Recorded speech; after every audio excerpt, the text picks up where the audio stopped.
Olá, seja bem-vinda, seja bem-vindo a mais um vídeo aqui no canal. Eu sou Armando Vernalha Júnior, fotógrafo, cinegrafista, professor, youtuber, músico, tomador de café, entre outros líquidos. E hoje, esclarecedor de algumas dúvidas e também fazedor de algumas considerações sobre a qualidade de imagem da Canon EOS R7. Esse vídeo não é o review final da EOS R7, mas é parte dele, é parte dos trabalhos. Como a câmera é minha e não uma câmera emprestada, eu posso ficar testando muito mais coisas do que eu faria num review normal. Assim, a gente já tem um vídeo aqui antes desse, que é o vídeo falando com quais flashes essa câmera é totalmente compatível daqueles que eu testei. Dá uma chegada nesse vídeo se você pretende utilizar flashes com a EOS R7, dá uma chegada naquele vídeo. Também tem o outro vídeo falando de compatibilidade de flashes, mas aí sobre todo o sistema EOS R, dá uma chegada também, porque tem algumas informações importantes. A Canon está mudando algumas coisas no seu sistema de conexão de flashes e é importante você saber disso. Além disso, tem o vídeo de hoje falando da qualidade de imagem, esclarecendo dois pontos específicos que circulam a internet, a youtubosfera nacional e internacional.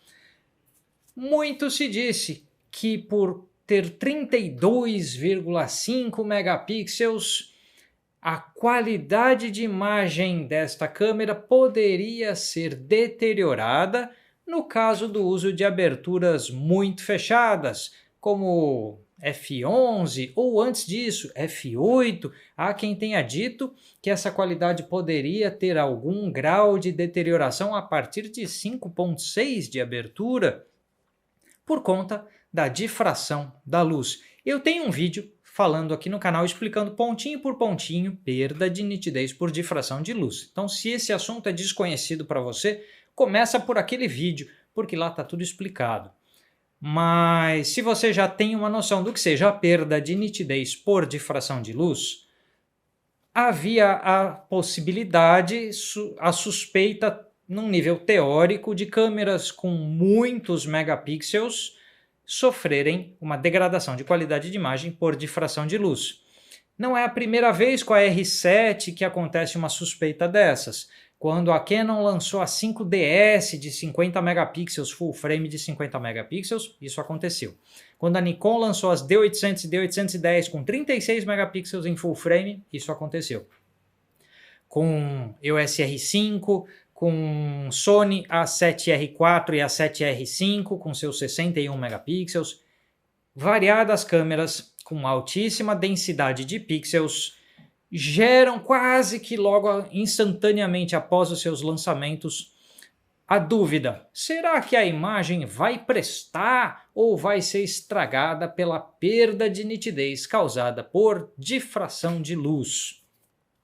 Como aconteceu de algumas pessoas levantarem essa hipótese sobre a R7 e acontece sobre a Fujifilm X-H2 também, que tem 40 megapixels, já aconteceu com a Canon 90D e com a M6 Mark II, câmeras de 32,5 megapixels que usam um sensor absolutamente parente próximo desse aqui que está na R7. E aí a gente tem que avaliar e testar, e foi o que eu fiz. Então esse vídeo tem dois objetivos. Objetivo 1, retirar da frente toda e qualquer questão sobre a difração, comprovando ou rejeitando a tese de que isso faça sentido para a R7. E também aproveitar para testar ruído de imagem em ISO nessa câmera, em ISO elevado, 800, 1600, 3200, 6400. São as faixas de ISO que eu testei. Por que eu fiz isso? Porque sempre se pergunta se uma câmera APS-C nova pode se comparar com uma full frame mais antiga, visto que existem evoluções técnicas qualitativas de fabricação, de projeto e tudo mais numa câmera mais nova. E assim eu queria comparar as imagens dela com uma full frame mais antiga, que é essa que estamos usando para gravar agora, a Canon EOS R. Por que eu escolhi a R para comparar? Não só o ISO, mas também a questão da difração de luz. Em termos de preço, EOS R e EOS R estão relativamente próximas, porque a R já é mais antiga, foi lançada em 2018, já está há 4 anos no mercado. E ela carrega dentro dela um sensor que é mais antigo ainda, porque ela carrega o sensor da 5D Mark IV, que eu não me lembro em que ano foi lançada, mas vai aparecer escrito aqui embaixo. Então a gente está comparando um sensor full frame de 30 megapixels, que já tem alguns anos de idade, contra um APS-C de 32,5 megapixels mais moderno, tanto no assunto da difração da luz, quanto no assunto do ISO e ruído de imagem. No assunto difração de luz, os arquivos da EOS R funcionarão como grupo de controle. Se a gente pensar num teste mais científico, a gente precisa ter a imagem que sai da R7 e a gente precisa ter um grupo controle, que seja aquilo que já conhecemos a qualidade a um ponto que não temos dúvida sobre isso. A R está absolutamente provada no mercado e a 5D Mark IV antes dela já estava absolutamente provada no mercado. São câmeras tão bem vendidas que se houvesse qualquer coisa sobre a qualidade de imagem delas, a gente já teria ficado sabendo. Então ela serve como grupo controle para a questão da difração e ela servirá como comparativo real de qualidade de imagem para a R7, no caso do ISO.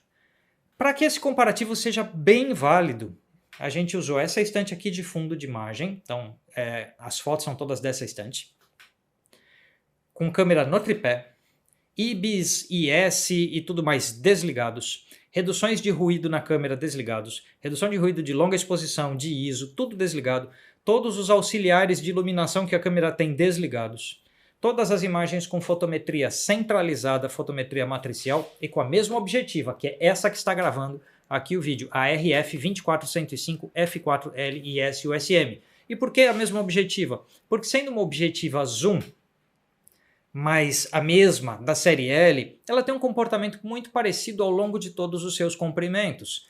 Ela é nativa do sistema RF, portanto não preciso de adaptadores.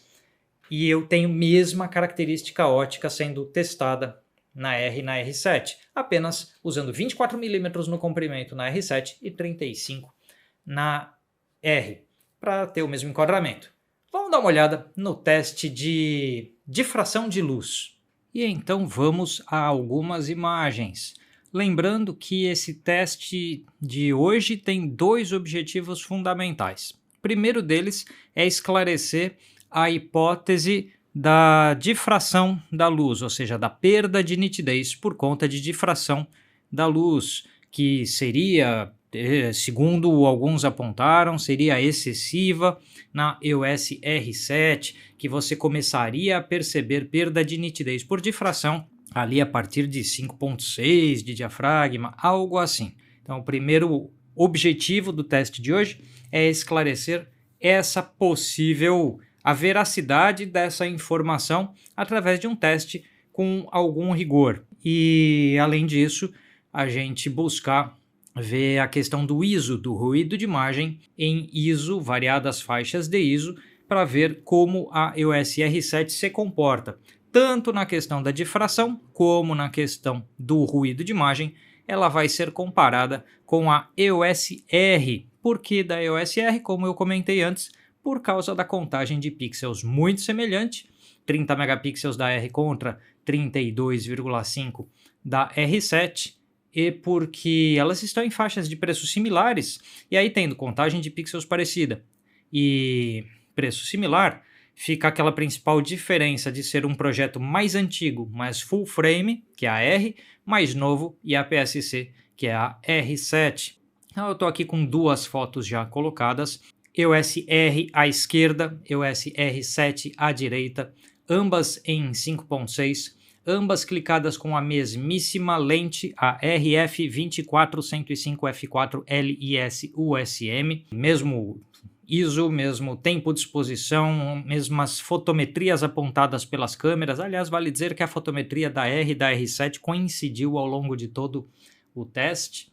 Então a gente tem tempos de exposição iguais, ISO igual, e aberturas iguais ao longo do teste. O que vai mudar é necessariamente o comprimento focal, que a gente está com a R7 em 24mm, enquanto a R em 35mm, para que elas gerem enquadramentos similares, o mais próximo possível para descontar o fator de corte.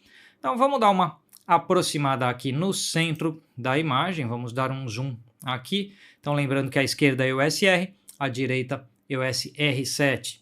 No meu entender, essas imagens não estão com nenhum tratamento aplicado, nada de nitidez, nada de redução de ruído, nada de nada. No meu entender, a gente tem imagens muito similares, para não dizer idênticas, muito similares. Em algum ponto, que nem aqui na borda aqui do livro Filosofia da Caixa Preta, do Willem Flusser, de certa forma a R7 parece mais nítida aqui, mas mais nessa mesmo, e as fotos foram feitas quase que ao mesmo tempo. Então não tem, olhando aqui o centro da imagem, dá para cravar um empate entre elas, ou seja, se existisse uma difração decaindo a imagem da R7 em 5.6 sobre a EOS R, a gente perceberia, porque a EOS R fica sendo aí a referência. Vamos dar uma olhada na borda da imagem, aqui a borda direita da imagem, onde a gente tem esse livro aqui da Clarice Lispector, por exemplo. Você nota na borda da imagem talvez uma pequena vantagem para a EOS R nessas linhas vermelhas que tem aqui em relação à R7.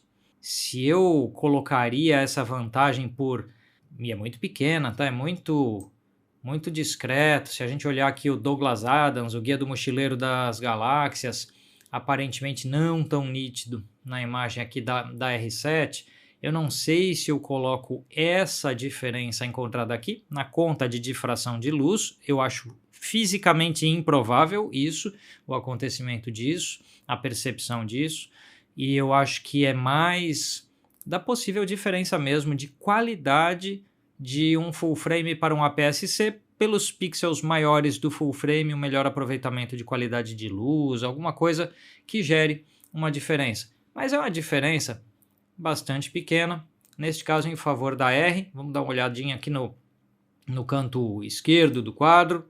Eu já acho que a gente nem percebe tanto, sempre pode haver uma diferença na lente, tá? Uma está em 24mm, a outra em 35, mesmo sendo a mesma objetiva, o desempenho de uma objetiva zoom não é totalmente homogêneo ao longo de todos os seus comprimentos.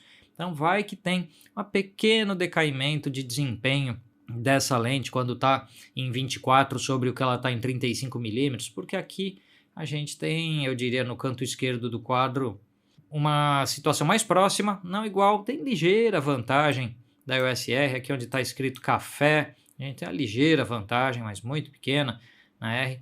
Eu não classificaria isso como uma evidência de difração de luz na faixa de diafragma 5.6 para a R7, e a imagem dela está muito próxima em qualidade, vai 98% do que o da EOS R, o que é um resultado muito bom.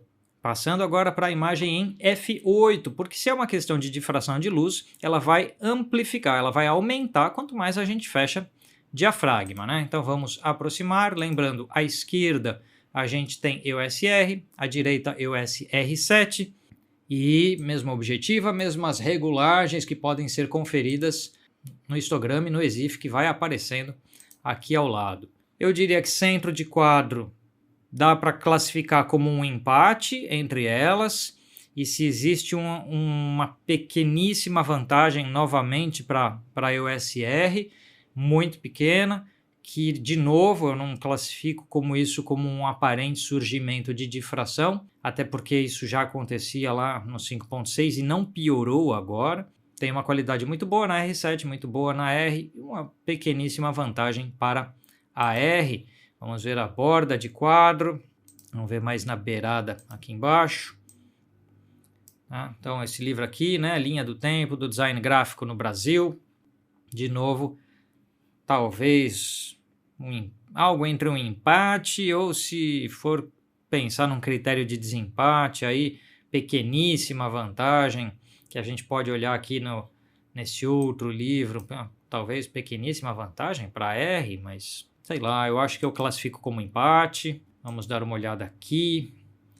né? O Steve McCurry aqui, novamente, talvez mínima vantagem para a R, mas eu sigo dizendo que ao fechar de 5.6 para 8 não houve decaimento da qualidade da imagem da R7, portanto, se não decaiu a qualidade da R7, ela continua comparável com a da R, a gente não tem o aparecimento da difração, porque a difração ela é muito evidente, a queda da nitidez dela a partir de certo ponto, você percebe um abismo. Então você está lá fechando diafragma 11, 16, chegou no 22, você vê uma queda mais significativa de nitidez, que a gente não está observando aqui.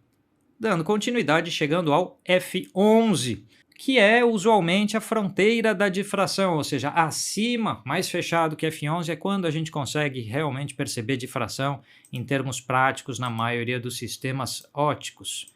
Vamos aproximar aqui o centro de imagem, não vejo diferença significativa mais uma vez entre R7 e R em F11. Se fosse crônico uma questão de difração da R7 que começasse a surgir em 5.6, ela estaria gravíssima em F11. E isso simplesmente não se sustenta com a observação das imagens que temos. Ao longo de todo o teste, a gente está com uma pequenina vantagem da EOS R em qualidade de imagem, algo que, tratando o arquivo da R7 com um pouquinho de nitidez, a gente chegaria no mesmíssimo resultado. Então, o arquivo cru saindo da câmera, pequena vantagem da EOS R sobre a EOS R7 em todas as aberturas que a gente está comparando aqui, não há nenhuma evidência do surgimento de uma queda de nitidez por difração. Até porque, de novo, a nitidez da R7 está constante desde o começo do nosso teste. E ela teria que ir caindo ao longo do teste para comprovar a tese. Aqui, borda de quadro, que agora há pouco, quando a gente olhou no livro da Clarice Lispector, havia pequena vantagem da R, agora que a gente fechou para 11, aqui o Douglas Adams também, a gente aproximou. Então, em 11, na verdade, a imagem da R7 foi dando uma pequena melhorada e se aproximou mais da imagem da EOS R. Vamos olhar outro canto de quadro, vamos olhar aqui embaixo. De novo, aqui, ó, Cinema Político Italiano, livro muito legal, teorias de cinema. Não tem nada que eu olhe e fale, poxa, isso é significativamente diferente entre essas câmeras. Portanto, até F11 não se percebe o aparecimento de perda de nitidez por difração de luz na EOS R7 diante da EOS R. E se acontece uma diferença de nitidez entre elas, é mais provável que seja uma diferença entre um sensor APS-C e um full frame, uma câmera que deriva de uma topo de linha, afinal a EOS R leva o hardware da 5D Mark IV dentro dela. A gente está falando de um produto de uma origem mais cara, né, com mais desenvolvimento ali, com mais investimento ali. Então acho que é mais provável que estejamos falando desse tipo de observação. E para fechar a nossa amostra, nossa busca de uma questão aqui sobre difração de luz, né, uma investigação nisso, F16 nas duas câmeras. A câmera sempre esteve em tripé, tá? A luz foi a mesma em todas as fotos. Vamos dar uma olhada aqui no centro de quadro. E eu classifico que agora eu observo uma queda na R7 maior do que na R. A R, você percebe que ela ficou um pouco menos nítida agora do que ela vinha. Então até F11 e houve uma pequenina caída de nitidez da R no centro de quadro, provavelmente porque 16 a gente já tem que começar a observar alguma difração mesmo. E a caída da R7 talvez seja um pouco maior, ou seja, em 16 de diafragma talvez a gente tenha uma observação um pouco mais intensa de queda de nitidez por difração na R7 do que na R. O que é meio esperado numa câmera APS-C, né? Tem uma densidade de pixels muito grande, numa área pequena de sensor, mas vou falar para vocês que não tem nada que desabone a qualidade da R7 aqui, à direita do quadro, ela ainda está extremamente boa, ainda o pouco de diferença que a gente vê para R seria facilmente contornável com a aplicação de nitidez no software, ou seja, não tem nada aqui que não dê para tratar.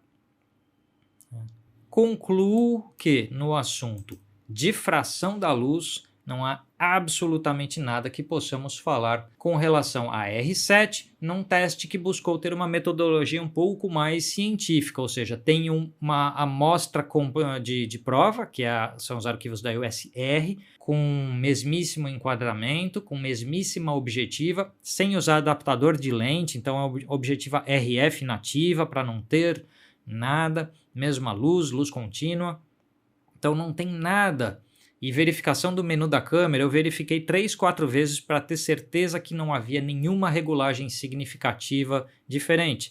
Então, redução de ruído não tinha, redução de o IS ou IBIS, tudo desligado em todos os momentos, porque o IBIS numa câmera da Canon como a RS, quando você desliga o IS na lente, ele vai desligar também, mas verifiquei no menu. Batidas as regulagens todas, igualadas às situações, com câmeras que têm contagem de pixel similar e cuja maior diferença é uma ser full frame, portanto enquadrou a 35mm e a outra ser APS-C, portanto enquadrou a 24mm a mesma informação, não há nenhuma evidência de perda de nitidez por difração de luz que seja significativa ou que desabone a qualidade de imagem da EOS R7.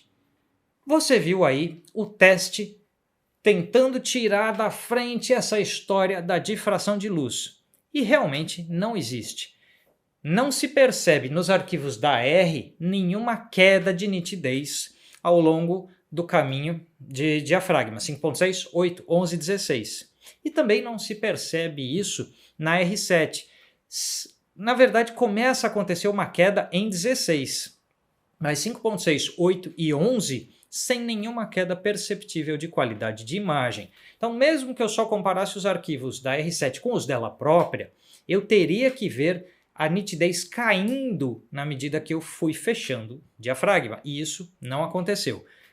Também eu deveria perceber uma piora do desempenho da R7 sobre a R, porque a R sofreria menos com a difração da luz por o seu sensor full frame com uma densidade de pixels menor. Isto também não aconteceu. Ou seja, em qualidade de imagem, elas se mantiveram praticamente empatadas ao longo de todo o teste, com F16 sendo aquele momento que você fala, agora parece que a R está com alguma vantagenzinha aqui, ainda algo que seria contornável com o tratamento de imagens. Tirado o assunto, perda de nitidez por difração, e olha, esses achados valem para R7, para M6 Mark II, para 90D, para todas as câmeras que tenham menos megapixels do que os 32,5, e eu suspeito muito que valem para a XH2 da Fuji com seus 40 megapixels. Porque não fazia muito sentido que tivesse uma queda enorme de nitidez por difração, só porque a câmera tem 32 megapixels contra as anteriores que tinham 24 ou 26 no caso das Fuji. Não é tanta mudança assim para 32, então não era para acontecer, era improvável e o teste provou que realmente não acontece. Vamos dar uma olhadinha no ruído de imagem em várias faixas de ISO. Bom, estamos aqui com arquivos para falar de ISO, ruído de imagem em ISO elevado. Justamente porque o ruído nos preocupa em ISO elevado, eu vou começar esse teste em ISO 800. Então, vamos dar uma olhada aqui, aproximar. A gente tem várias áreas de sombra aqui, né? Informações escuras. Então, o corpo da câmera aqui, EOS R à esquerda, R7 à direita. Não acho que exista nada significativo. Aparentemente um hot pixel aqui no arquivo da R7, que também não é nada que cause nada. As áreas de sombra similares. Então, pelo menos a ISO 800 eu não diria que existe qualquer diferença significativa entre a Full Frame EOS R e a APS-C R7. Passando para a ISO 1600, vamos aproximar aqui novamente. Essa área aqui é boa porque é uma área com bastante sombra, bastante informação escura. E segue aquele hot pixel da R7 marcado aqui na imagem. Há um surgimento de ruído de imagem talvez um pouco mais perceptível nas sombras na R7 do que na R. Isso é previsto, né? Em função do sensor full frame, em mesma quantidade de pixels, ter pixels maiores, com melhor aproveitamento de luz. Espera-se isso.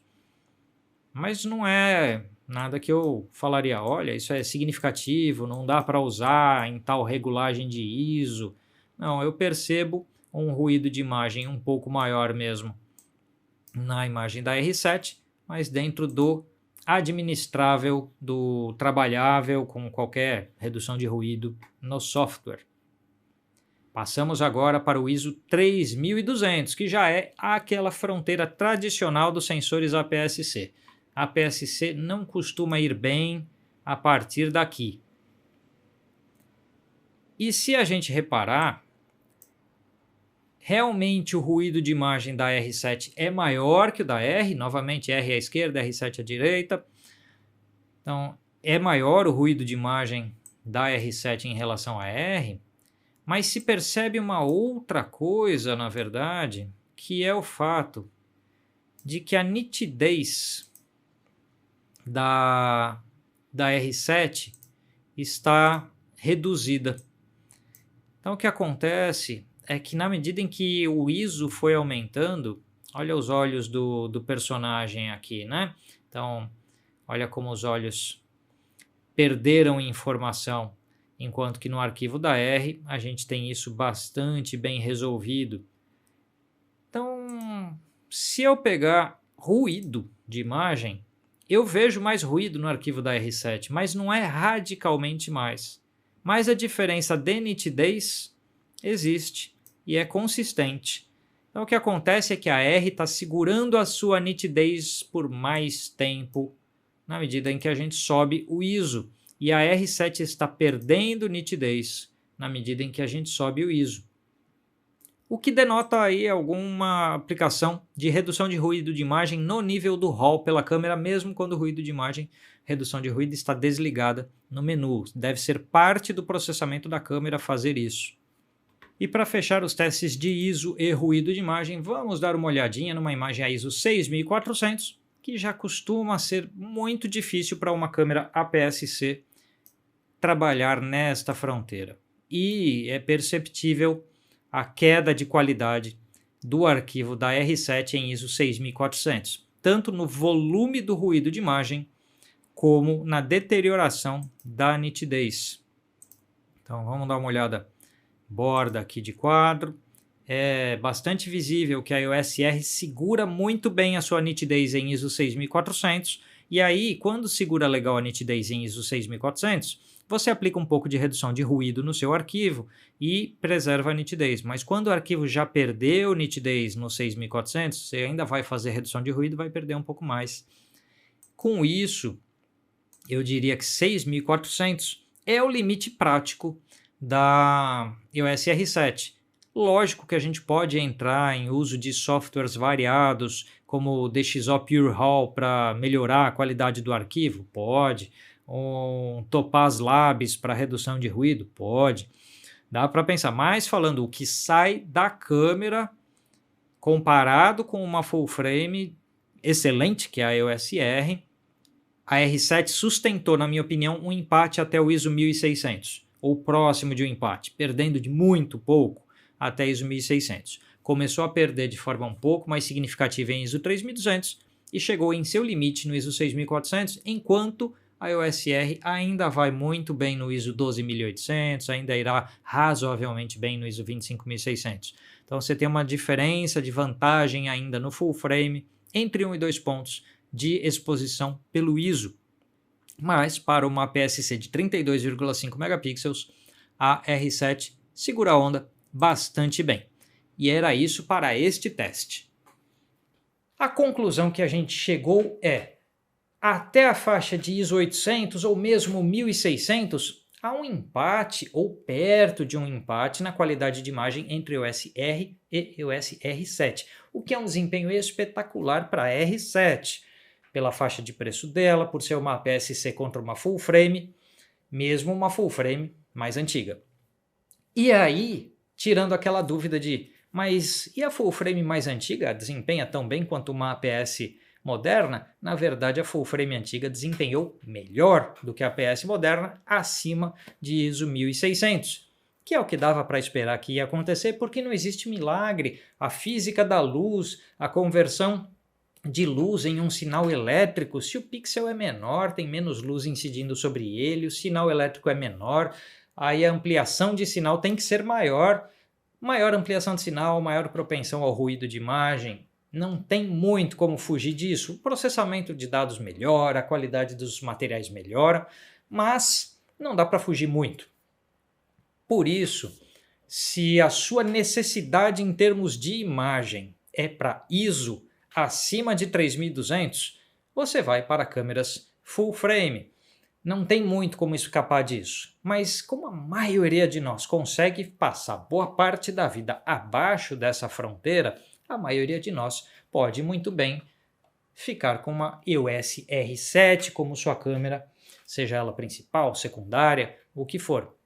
Então, 800, 1600, ela está ali quase segurando o empate. Ela perde, né? A gente vê ao longo dos testes que ela perde de pouco na qualidade de imagem para a EOS R, o que é um desempenho realmente excelente. A gente tem que lembrar que a R carrega o sensor da 5D Mark IV, então a gente está falando de equipamentos topo de linha, de uma faixa de preço maior. A EOS R só está mais perto no preço agora da R7, justamente porque ela já está há 4 anos em linha, quase 5, porque no lançamento ela era mais cara.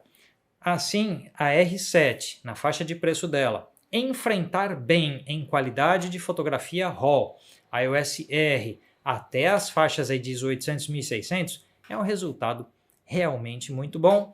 Afastamos a questão da hipótese da difração da luz e chegamos a um bom, na minha opinião, a um bom resultado com relação à qualidade de imagem em termos de ISO, com uma barreira prática ali na faixa de 3200.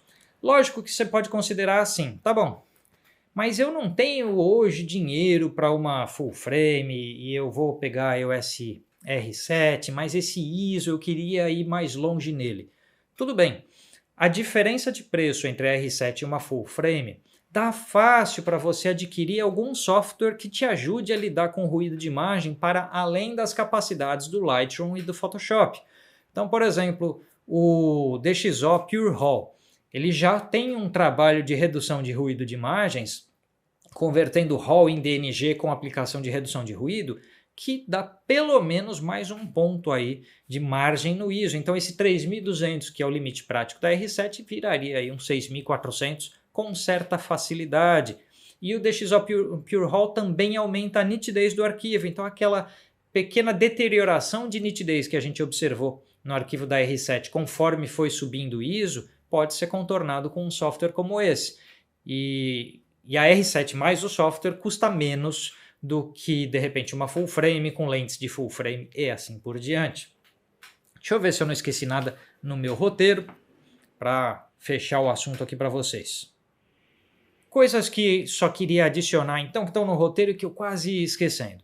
Então, se a gente vai comparar a R com a R7 é mais veloz, faz mais fotos por segundo, tem mais opções de vídeo, mais recursos de vídeo, tem um sistema de focalização mais novo e mais moderno, tem 2 slots de cartão de memória. Assim, ela tem um conjunto de recursos adicionais sobre o que a R tem. A R, por outro lado, consegue, para quem faz transmissão de lives de vídeo, ela consegue fazer coisas como, ao mesmo tempo em que ela dá o sinal pela porta HDMI dela, gravar os arquivos no cartão de memória. Coisa que a R7 não pode fazer, pelo menos por enquanto, versão de firmware atual. Então, isso pode ser um ponto para a EOS R. A EOS R tem um desempenho de ISO um pouco melhor. Por outro lado, então a R7 devolve com 2 slots de cartão, velocidade de disparo, mais funções. Dá para dizer que essas duas câmeras empatam. E aí a sua necessidade é que vai fazer o desempate entre elas. E outra possibilidade que as pessoas podem querer comparar é com a Canon EOS RP, que é um pouco mais barata que a R7.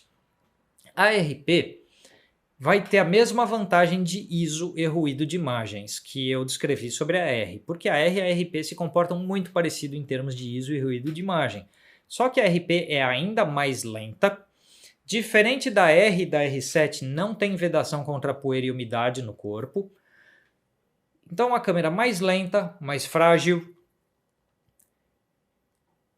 com um só slot de cartão e com menos funções de vídeo ainda, mesmo em comparação com a R. Com isso, a RP já é uma câmera que eu diria que perde em relação à R7 no conjunto geral, a não ser que você vá realmente usar muito ISO muito elevado. Eu tenho a sensação de que, de forma geral, para a imensa maioria das pessoas, a R7 responde ao maior número de problemas do que a RP, e mesmo em relação à R, ela tem uma briga muito boa ali, resolvendo problemas que são muito importantes para muita gente. Tá bom, minha gente? Esse foi o teste de qualidade de imagem, falando de difração de luz, ruído em ISO elevado. A gente ainda vai fazer mais testes na parte de vídeo, teste da estabilização de imagem dentro do corpo da R7, tem mais coisa aí para a gente fazer. Então eu vou fazer um vídeo semelhante a esse, mas mais voltado à parte de vídeo, né, a qualidade de imagem em vídeo. E depois disso tudo a gente faz um review final com um resumão de tudo que eu descobri sobre a R7. Se esse vídeo aqui te ajudou a decidir pela compra da R7 ou da não compra da R7, se te ajudou a esclarecer essa dúvida, manda aí um valeu demais. Lembrando que o botãozinho valeu demais só aparece para quem é inscrito ou inscrita aqui no canal. Então inscreva-se, ative as notificações e manda um valeu demais, junte-se ao Apoia-se, torne-se membro aqui do canal. E a gente se vê no próximo vídeo. Não esquece de comprar os meus cursos, porque quando a gente compra câmera, a gente é só o dono de uma nova câmera, mas quando a gente compra conhecimento, aí sim a nossa fotografia pode começar a melhorar. Compra meus cursos, a gente se vê no próximo vídeo.